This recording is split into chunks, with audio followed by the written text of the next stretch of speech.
Yo, what is going on, homies? It's your boy Stumped back from the OPTC video, and in today's video, we're preparing for the 10x EXP ship and the PKA EXP grind. And in today's video, I have two teams for you guys, one that uses double Marco, one that uses double Momo, to help you guys clear level 90 of PKA. So we're going to start off with the Marco team first. This is what the team looks like. Both Marco and Momo give you the same amount of EXP. And honestly, Marco's a little bit faster, but Momo, he's a little bit smoother. So like I said, we're going to start it off with the Marco team. That's the team, those supports. Let's dive on in. Now, I will dive into a full playthrough with my auto teams as well, and then move into the Momo team as I'm just doing this off straight screen recording. A bit more unedited content for you guys because, like I said, I'm going to Japan and got to get you guys ready for this kind of stuff because I am not going to have access to any of my streaming software or any of my editing software for the 3 weeks I'm in Japan. So on turn 2 with this Marco team, we're going to bink the super type of Marco. That's going to allow us to get an auto trigger of our specials on turn 2. Now on turn 2, we get a full board of unfavorable slots. We get poisoned. We also get attack down, or Doc Q puts up threshold. Now, ideally, you can pretty much just tap through all of it, to be honest. At level 90, it's not that challenging. But for this particular team, I'm utilizing the support of Usopp to give me a full board of recovery orbs. And then we're going to use Hyoguru, the treasure map rare recruit. He was free to play, technically. He was easy for you guys to pick up in the coin shop. I did recommend everyone pick up this particular character because he's very, very good. And as you guys will see with the attack boost of the attack boost that Marco provides, and then that very, very tiny orb boost that we didn't even need, we can easily kill. But the custard support is very handy on this team because you can actually lock the recovery orbs for in characters. If you guys don't have custard, you can use Perispero, the Kazuna free-to-play character. Head over to the Kazuna shop, pick him up just to lock some orbs there. On the stage 4, you come up against Burgess. Now, Burgess is going to roll back your captain specials by 1 turn, but this is where we can use the other super type of Marco here. That's going to give us the cooldowns that we need. We use Rayleigh to get around the bind and the paralysis, and then we can use our Marco special to get an attack boost once again. There's also an attack down if you're below a certain chain value, which I believe is 3.5, but with the Marco chain boost, you are going to get above that. Utilizing Legend Ace, we can actually lock out orbs for this particular team as well, and with that, we have an orb boost thanks to Rayleigh's level limit break 5. Not that you really need that. The orb boost is just going to help you with a little bit extra damage, but as you guys can see there, like, we had a whole other character ready to attack. It's just about getting above that very annoying 3.5 times threshold. You take 80,000 damage or 72,000 after sockets on death there, but Marco gives you so much HP that you really don't have to worry about that. On the final stage, though, you are going to get a full board of block orbs. There's 2 turns of special reverse, 5 turns of damage reduction, threshold, and attack down. Now, we have the Moria support there for a little bit of color affinity because the intimidation hasn't kicked in yet. We're going to use the special of Jinbei. That's going to give us the Robin Jinbei, remove basically all the negative effects. Then we have Big Mom. She actually rotates all of the orbs into similar slots. Very, very nice stuff there. And then we can use our Marco special to give us an attack boost and the carryover of the chain boost once again. Now, obviously, only Powerhouse and Driven characters are going to get the orb boost here, which can be a little bit annoying for our damage, but I do think that on turn 1, it's going to be enough. You do have to get above that chain threshold, though. Beautiful stuff. And then you can save that similar slot for Big Mom on the revive. Now, on the revive, you still have the attack boost of Marco. You still have the orb buff of Big Mom. Hopefully, you guys get a better orb roll than what I did just there.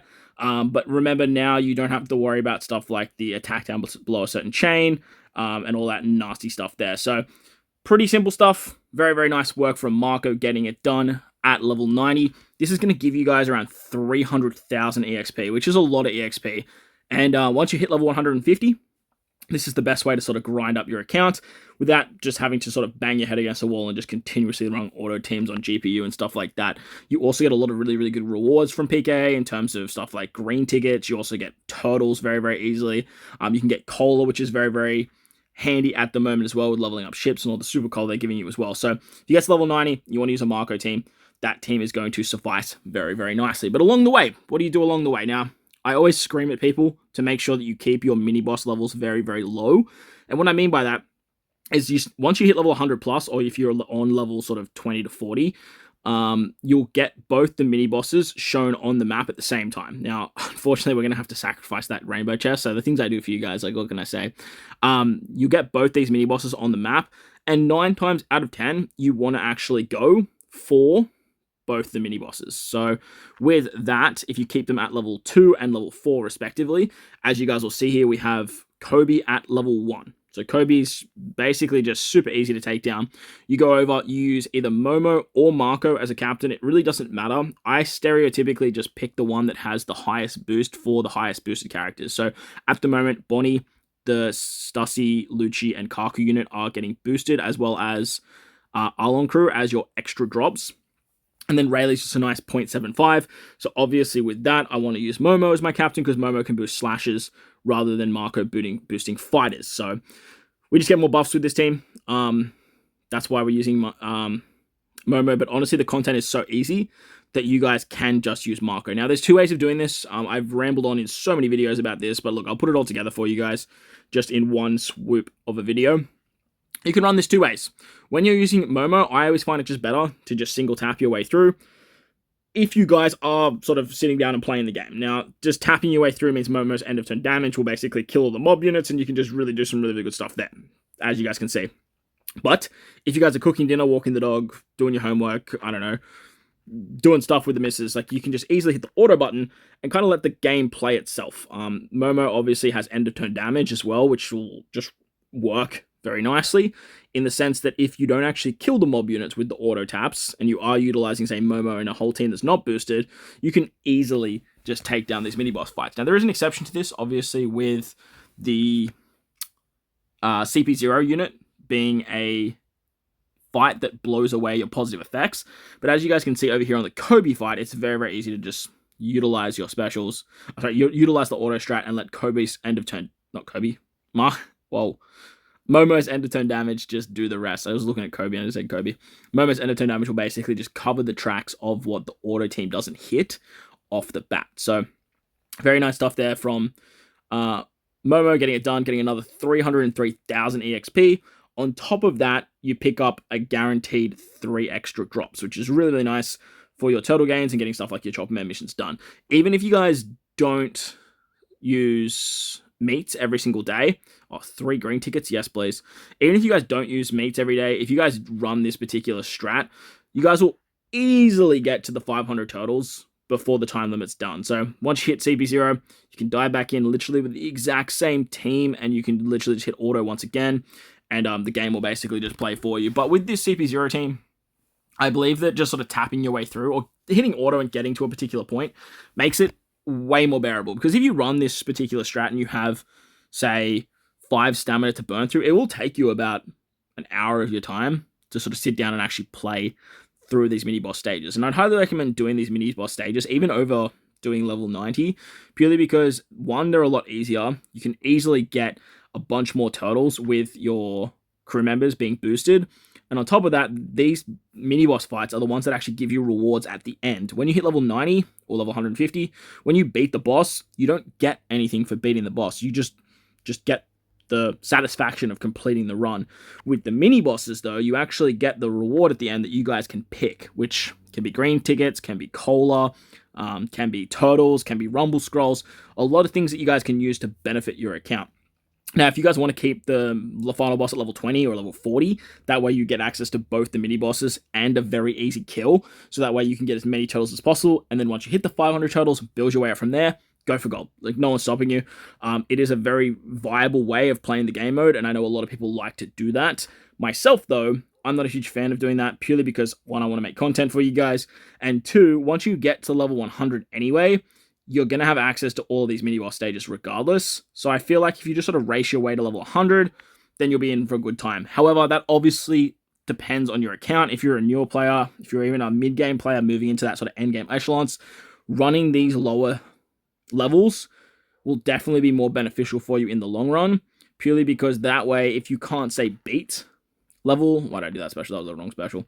If you can't beat some of these higher levels. For example, like if you can't beat level 100 plus, then you are going to want to stay at a low threshold so that way you can get your totals maximized nice and fast. But at the end of the day, when it comes to PKA for all players, if you can beat level 90, or even just scrape the surface of level 100, you're pretty much getting all of the rewards that you need to min-max your account. Bounty's nice, sure, but Bounty is purely flex, and eventually it will give you gems, and that's about it. Really what you want to be focusing on when it comes to this game mode is the rewards that you guys get in terms of your totals, your boosted effects, the EXP that you guys see on the screen, these Chopping Man missions getting to the 500 totals.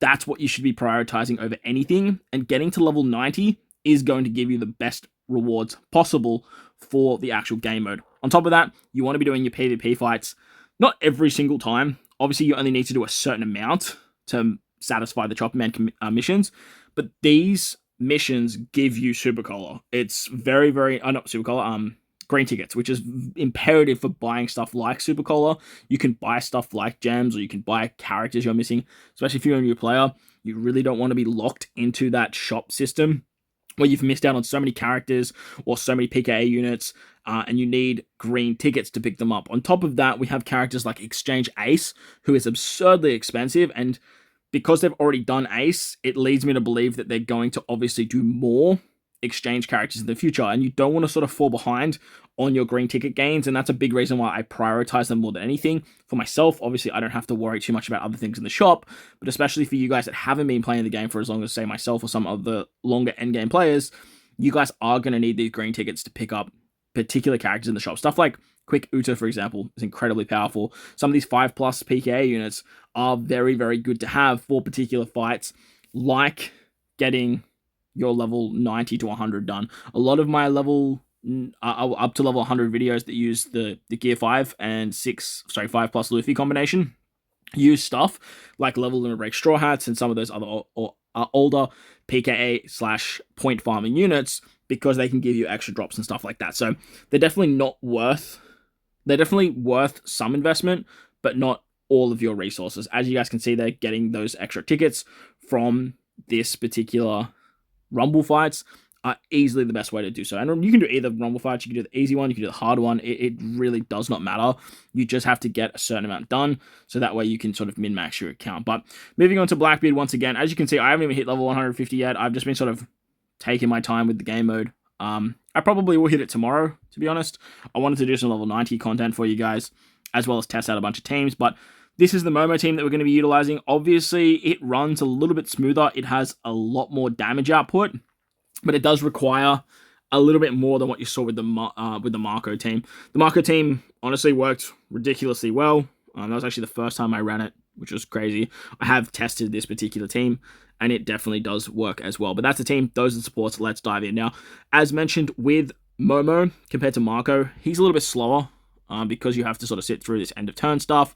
However, he is just a much better character. Like, overall, Momo compared to Marco is just chalk and cheese, man. Like, Momo provides way more for the team than what Marco does. But Marco, he does provide speed, which I guess if you are more of an endgame player and you are running this particular strat, you're going to sort of move more towards Marco because your damage is already there. You just want sort of the speed output regardless. So we're going to sort of tap our way through here with Momo. We're going to just continuously eat the Wano Orb, so that way we can give ourselves a bigger attack boost and move on to the stage against Doc Q. Now, Doc Q gives us poison. Remember, he gives you either attack down or puts up threshold, and Vista is basically just going to take care of this for us. So very, very nice stuff from Vista.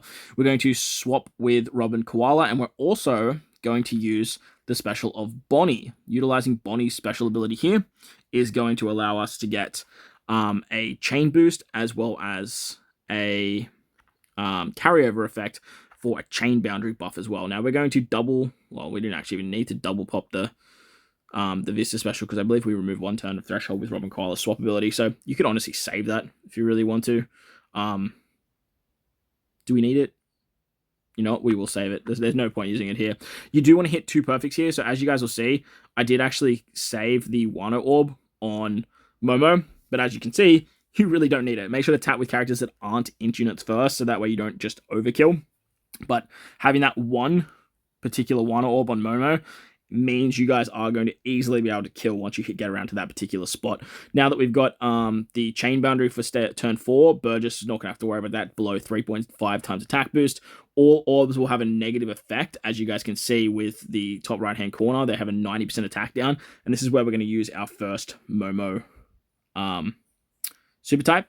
That's going to roll back all the orbs into Wano orbs, and that's basically all we need here. Paralysis was covered with supports. Momo's captain ability takes care of the bind, and now we can basically just kill Burgess. We're going to utilize the other Vista special here. You could double pop it to get around the attack down on the previous turn, so don't stress if you don't have that, but if you do, it's just going to make your life a little bit easier. So I was meant to hit 3 perfects. That's okay, though. That's fine. We've got the chain boundary. Ideally, there you want to hit 3 perfects to get the Bonnie carryover effect. So that way you get the chain shenaniganry, but that's okay. We really don't need it. You just need the chain boundary, really, to be above the 3.5. Otherwise, your attack is drastically nerfed. Now, in the final stage, you get special reverse on the previous turn, so having the Odin support on Momo means that you guys are going to get access to a special reverse. You can then use Robin and Koala to give special reverse to everyone else, because your Sailors get special reverse here too. You have to deal with 5 turns of damage reduction and threshold, which the free-to-play Luffy is going to take care of. And you also need to take care of attack down, so you can utilize the Momo special there. So you can remove the attack down. Finally, we're going to use the super type of Momo. That's going to rotate all those block orbs into Wano slots. And with that, we can easily kill literally with 2 taps. Blackbeard has a revive though, so that's why utilizing Robin Koala is really nice, because Robin and Koala gives you a carryover effect of an orb buff and color affinity. And then with Momo's ability, you can easily take him out with the second shot. So that's going to wrap up the video. Hopefully you guys enjoyed this one. If you did, make sure to go down that bell, like button, hit the subscribe button, do all that good stuff. Most importantly, wherever you guys are in this beautiful world, please remember to enjoy the rest of your day. Make sure to farm your EXP while the ship is boosted. Once it hits 10 times EXP, man, on the first day of anniversary, you're going to want to have your 10 PKA runs at your disposal, because getting this much EXP for free, basically with free stamina, is going to be disgustingly good for you new players, endgame players, mid-game players, anyone alike. But like I said, if you enjoyed the video, bell, like button, hit the subscribe button, do all that good stuff. Most importantly, wherever you guys are in this beautiful world, please remember to enjoy the rest of your day. As always, homies, thank you all for watching. I'll catch you all in the next one. Let's